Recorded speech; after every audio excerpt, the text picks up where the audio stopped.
स्वागत है दोस्तों। आज फिर हाजिर हूँ एक नई कहानी के साथ। कहानी का नाम है मरघट। तो चलिए सुनते हैं आज की एक और बेहद डरावनी कहानी। गांव के बाहर नदी किनारे पसरा हुआ शमशान हमेशा से ही गांव वालों के लिए डर और श्रद्धा का संगम रहा था। रात में जब कोई चिता जलती तो दूर से धुआं उठता और उसकी गंध पूरे गांव में फैल जाती। लोग सिर झुकाकर उस ओर देखते और मन ही मन में भगवान का नाम लेते। मगर रात होते ही वही जगह एक ऐसे आतंक में बदल जाती जिसे समझाने के लिए शब्द भी कम पड़ जाएं।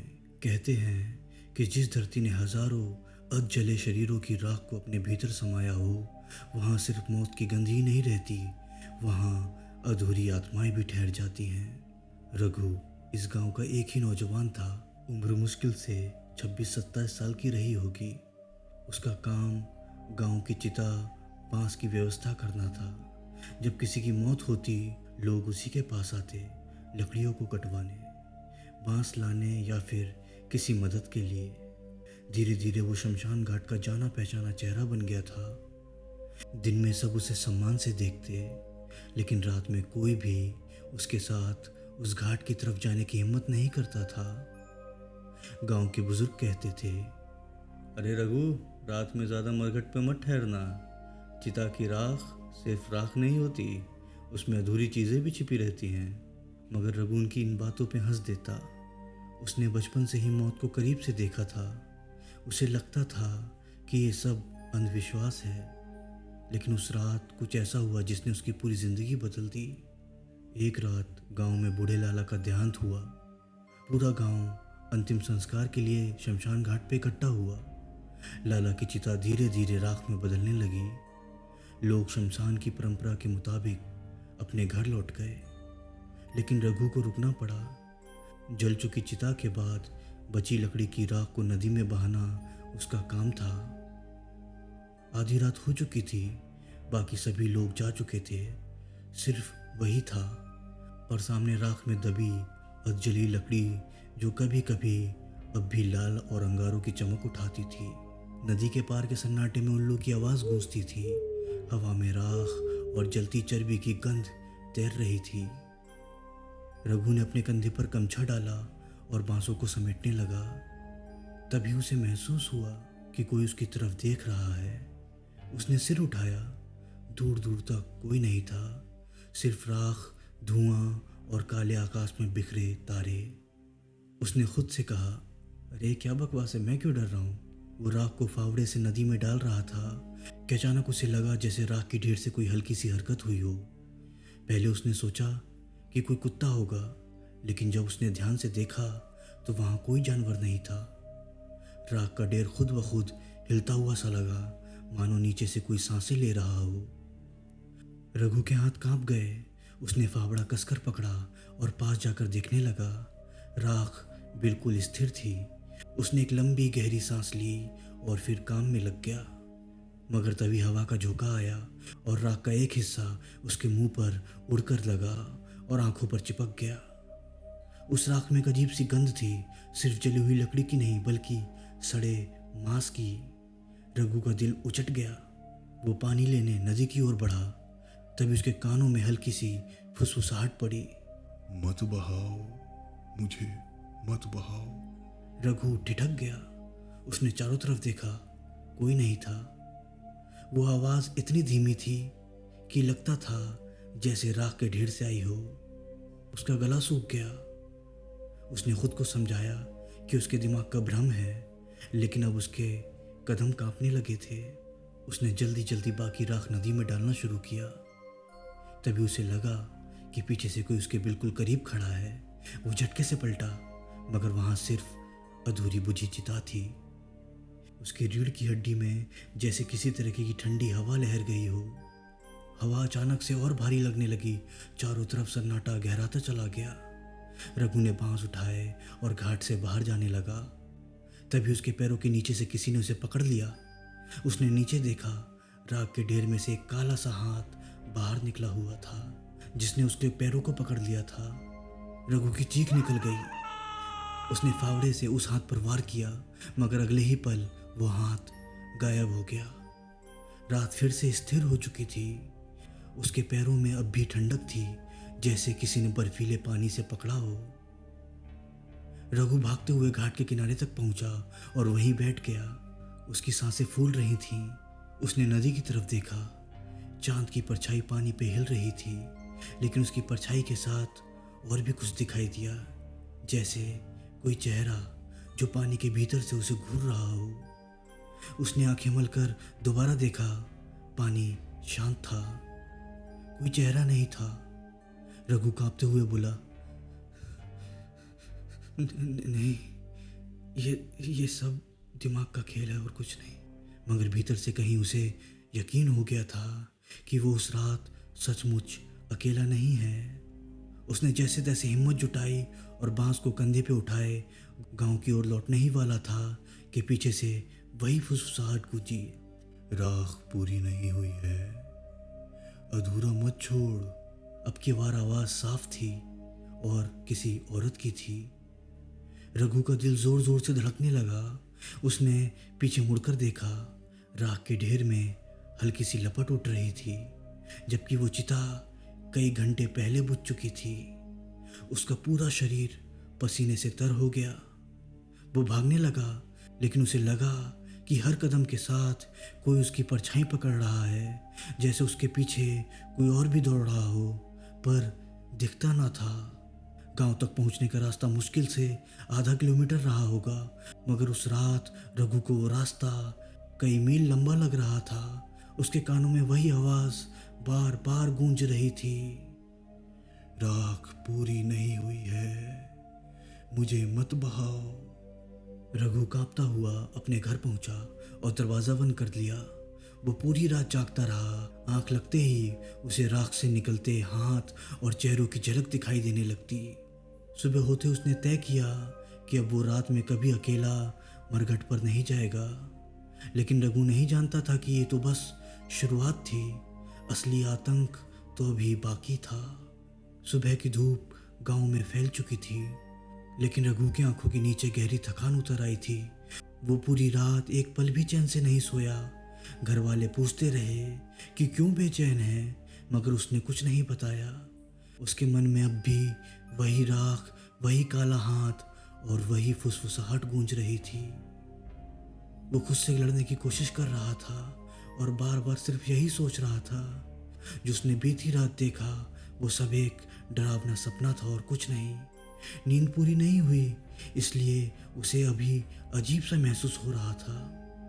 मगर जितना वो खुद को समझाता, उतना ही डर गहराता जाता। दोपहर में चौपाल पर बुजुर्ग बैठे थे। रघु वहां गया तो उसकी हालत देखकर सबने पूछा, अरे रघु, रात को वहीं रुक गया था ना? एक बुजुर्ग ने कहा था तुझसे ना, रात की राख में रूहें टहलती हैं। दूसरे ने फुसफुसा कर कहा, कभी कभी अधूरी चिताएं रह जाती हैं और वो आत्माएं चैन से नहीं जाती। रघु चुप रहा। उसके मन में सवाल उठ रहा था, क्या उस रात वाकई लाला की आत्मा बोल रही थी? उस शाम गांव में फिर मातम पसरा। एक औरत की मौत हो गई थी। उसका शव वहीं उसी घाट पर ले जाया गया। रघु को अपनी मर्जी के बावजूद बांस और लकड़ी की व्यवस्था करनी पड़ी। शाम होते होते चिता जलने लगी। धुएं के बीच औरत की चीखें जैसे गूंज रही थीं। लोग मंत्र बोलते, आंसू बहाते और धीरे धीरे वापस लौट रहे थे। फिर वही स्थिति, आधी रात, सिर्फ एक रघु और बुझती चिता। रघु ने तय किया था कि वो आज देर तक नहीं रुकेगा, मगर काम की वजह से उसे रुकना ही पड़ा। रात गहराई, हवा भारी और ठंडी हो चली। रघु राख समेटने लगा। अचानक उसे लगा कि राख के बीच कुछ चमक रहा है। उसने पहले सोचा कि ये कोई अंगारा है, मगर जब ध्यान से देखा तो वो अंगारा नहीं था, वो किसी की आंख चमक रही थी। वो पीछे हट गया। उसका दिल जोर जोर से धड़कने लगा और तभी राख से वही फुसफुसाहट उठी, मुझे मत छोड़ो। इस बार आवाज़ औरत की नहीं बल्कि किसी बच्चे की थी। रघु का सिर चकरा गया। उसने जल्दी जल्दी फावड़े से राख को नदी में फेंकना शुरू किया, मगर हर बार जब वो राख हवा में उड़ती, उसमें अधजले चेहरे दिखाई देते। वो बांस उठाकर लौटने लगा, तभी उसके पीछे कदमों की आहट सुनाई दी। वो फिर से ठिठक गया। धीरे धीरे पीछे से पैरों की आवाज़ और साफ होती गई, जैसे कोई नंगे पांव गीली मिट्टी पर चल रहा हो। उसने हिम्मत जुटाकर पीछे मुड़कर देखा। वहाँ कोई नहीं था, मगर आवाज़ अब भी आ रही थी। उसने तेज कदम बढ़ाए, आवाज़ भी तेज हुई। वो भागने लगा। उसके पीछे मानो कई लोग दौड़ लगा रहे हों। रघु के गांव पहुंचने के बाद ही उसने चैन की सांस ली। उस रात जब वो बिस्तर पर लेटा तो नींद लगते ही उसने सपना देखा। वो फिर उसी घाट पर खड़ा था। चारों तरफ अधूरी चिताएं जल रही थी। उन चिताओं से अधजले लोग निकल रहे थे। कोई हाथ में राख, कोई शरीर पर जलती लकड़ी, किसी का आधा काला पड़ा चेहरा।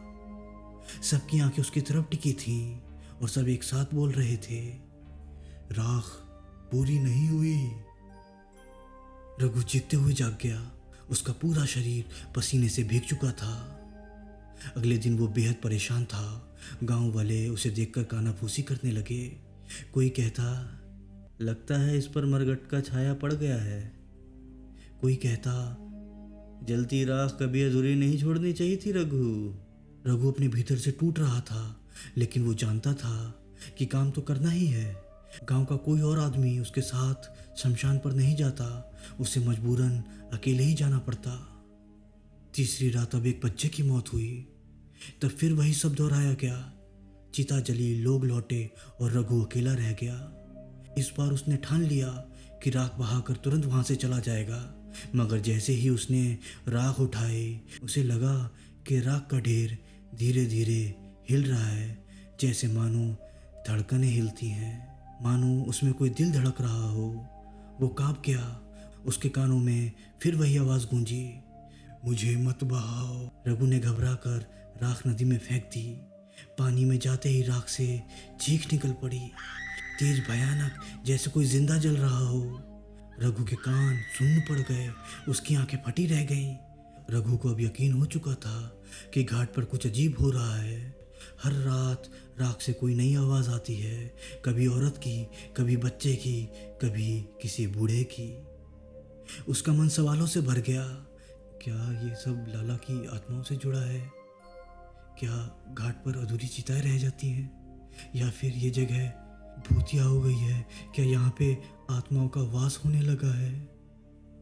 वो जितना सोचता उसका डर उतना ही बढ़ जाता। तीसरी रात के बाद उसने ठान लिया कि वो अब कभी अकेला घाट नहीं जाएगा। लेकिन चौथी ही रात गांव के लोग फिर किसी के अंतिम संस्कार के लिए उसे बुला ले गए और ये लगातार चौथी मौत थी उस गांव में। उसका मन कांप रहा था, मगर वो जानता था अगर मना किया तो लोग क्या कहेंगे कि शमशान में काम करने वाला ही डर गया। वो डरे हुए मन से फिर मरघट गया। चिता जली, लोग लौटे। अब रघु फिर से अकेला पड़ गया।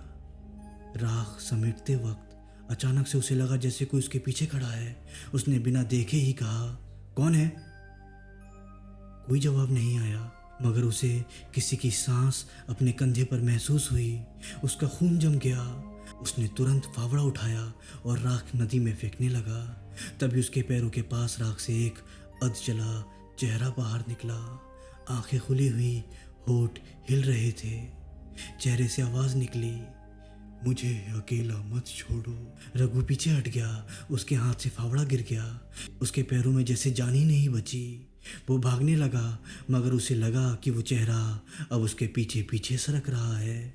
उसके चारों ओर सन्नाटा नहीं था, बल्कि राख में दबे सैकड़ों अधजले लोग उसे घूर रहे थे। रघु अब हर रात उसी डर के साथ शमशान जाता। उसके भीतर हिम्मत खत्म हो रही थी, मगर काम छोड़ भी तो नहीं सकता था। उस रात आसमान में चांद नहीं था। घुप अंधेरा घाट पर फैला हुआ था। चिता बुझ चुकी थी और रघु राख समेट रहा था। तभी उसे अचानक फिर से लगा कि अचानक सैकड़ों चेहरे हवा में तैर रहे हैं। काले धुएं में अधजले चेहरे, बच्चे, बूढ़े और औरतें। उनकी आंखें लाल थीं और सब एक साथ फुसफुसा रहे थे, राख पूरी नहीं हुई, हमें अधूरा मत छोड़। कि तभी रघु के पैरों के नीचे से जमीन धंस गई और रघु राख के ढेर में गिर पड़ा। राख उसके मुंह, आंख, नाक सब जगह घुस गई। उसे महसूस हुआ कि राख सिर्फ अब राख नहीं थी, वो जिंदा लोगों के हाथ और चेहरे बनकर उसे पकड़ रहे थे। वो चीखता रहा मगर उसकी आवाज़ घाट के सन्नाटे में कहीं गुम हो गई। अगली सुबह गांव वाले मरघट पहुंचे तो उन्हें राख का ढेर फैला हुआ मिला।